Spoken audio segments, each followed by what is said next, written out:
Be honest with me for a second. Every 17th of August, when the flag is raised and national anthems play everywhere, does your heart secretly scream inside? 81 years of Indonesian independence from physical colonization, but why does it feel like our Gen Z is living in the most colonized era of all? Pas-pasan salaries, skyrocketing housing prices that make zero sense, and even typing a mild critique on social media makes your heart beat fast out of fear of rubber articles in the law. Crazy, right? Tonight in my editing room, we are not going to talk about boring school history memorization. We are going to look in the mirror together. I will break down why this phenomenon is not just something you're going through alone, but a global crisis that leaves our generation bruised and battered. So take a deep breath, sit comfortably, and let me explain everything so your mind opens up wide.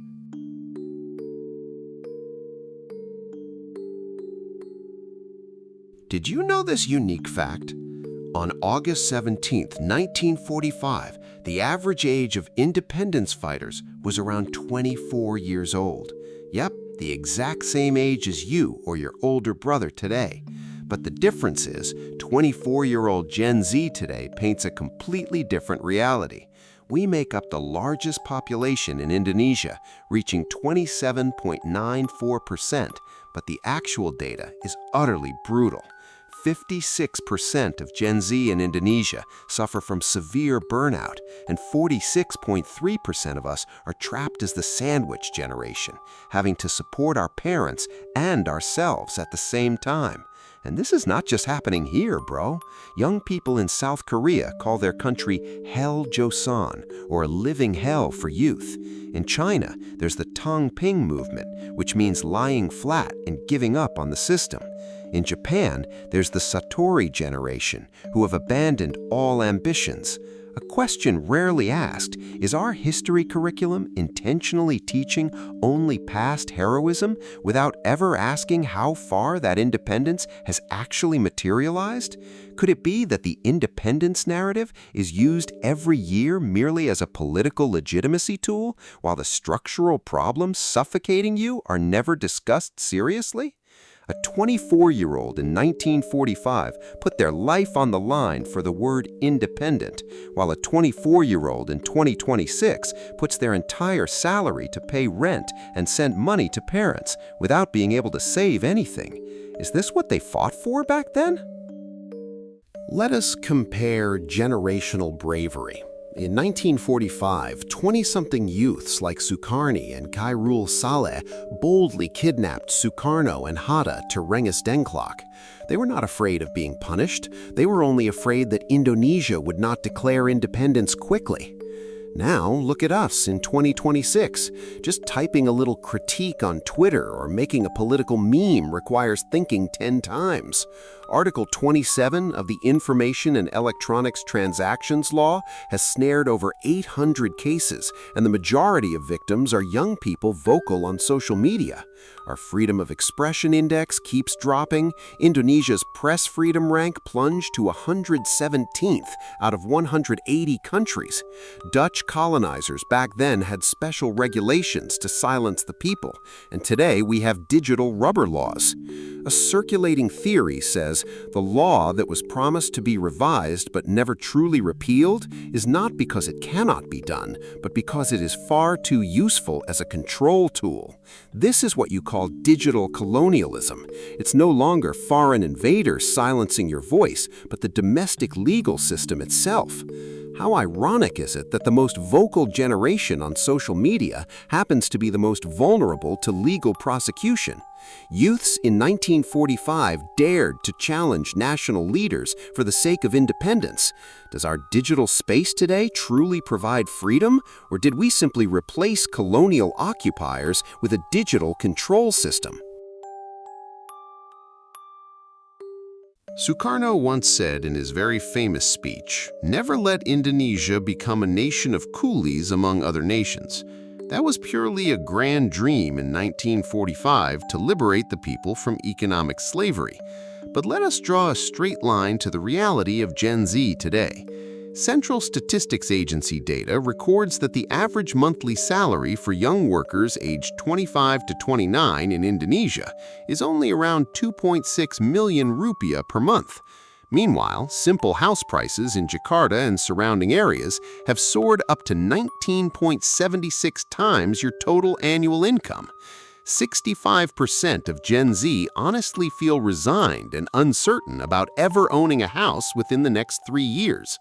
Just to survive daily life, there are 9.18 million active online loan accounts registered under young age groups. And what makes your jaw drop even further? 90% of parents in Indonesia turn out to have insufficient retirement funds. What does that mean, bro? The financial burden of their living automatically falls onto your shoulders as the sandwich generation. Data from research institutes shows that the main component driving insane housing prices is land ownership by a handful of wealthy elites with massive capital access. They hoard land and manipulate speculative pricing. This is what economists call modern feudalism. No longer Dutch colonial landlords, but a modern property oligarchy making our generation unable to ever afford land in our own country. Sukarno fought tooth and nail back then so we would not be a nation of coolies in our homeland. But if a 2.6 million salary has to support 3 generations at once, while housing costs 19 times your annual income, are we truly free from economic slavery? Or did we just rename our coolie status into office workers trapped in digital debt?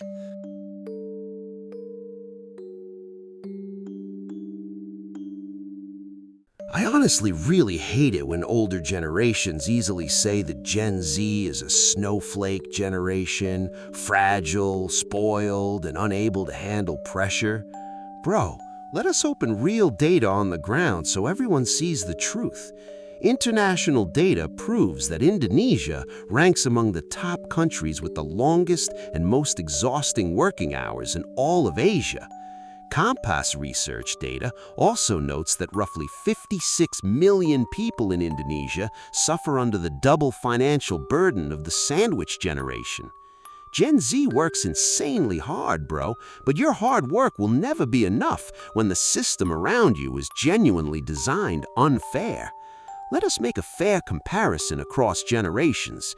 Baby boomers back then could comfortably buy a home in their 30s because house prices at that time were only 3 to 4 times their annual salary. What about us today? House prices in major cities are already 19 times our annual salary.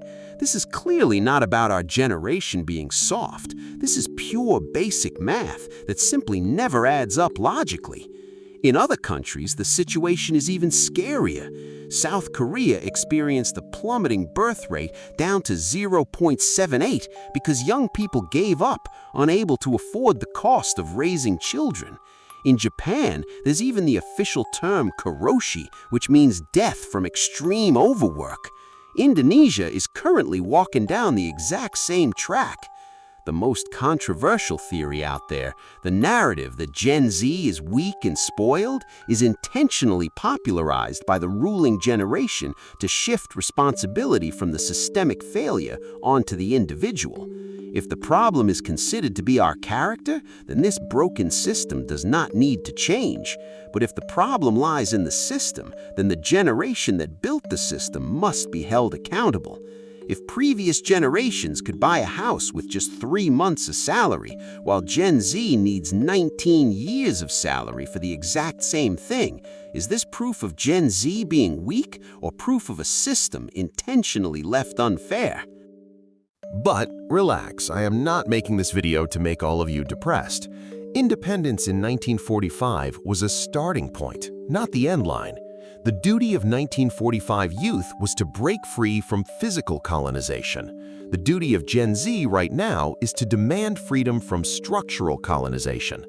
There are 3 freedoms we must claim: financial freedom, which is the right to affordable housing and decent wages; freedom of expression, which is criticizing without fear of getting jailed; and mental freedom, a system equipped with a social safety net rather than labeling us a weak generation. Look at countries like Denmark or Finland. Gen Z there is the happiest because the state shows up for them. Portugal even has an official right to disconnect rule, forbidding employers from contacting workers outside working hours. We can get there, but it requires a louder voice. My final question to you. Gen Z makes up nearly 28% of Indonesia's total population. We are the largest group. In a democracy, the majority voice dictates the direction of the nation. Youth in 1945 had no choice but to move. You and I have a much bigger choice. But the question is, are we going to use that power? August 17th is not just about flag ceremonies and pole climbing games. If the 1945 youth defined freedom as being free from foreign colonizers, what definition of freedom do you need most as Gen Z today? Affordable housing, decent salary, or freedom of speech? Write honestly in the comments section below, because your voice is an unfinished agenda for change. I am Koi. Subscribe if you enjoy deep breakdowns like this, and see you in the next video.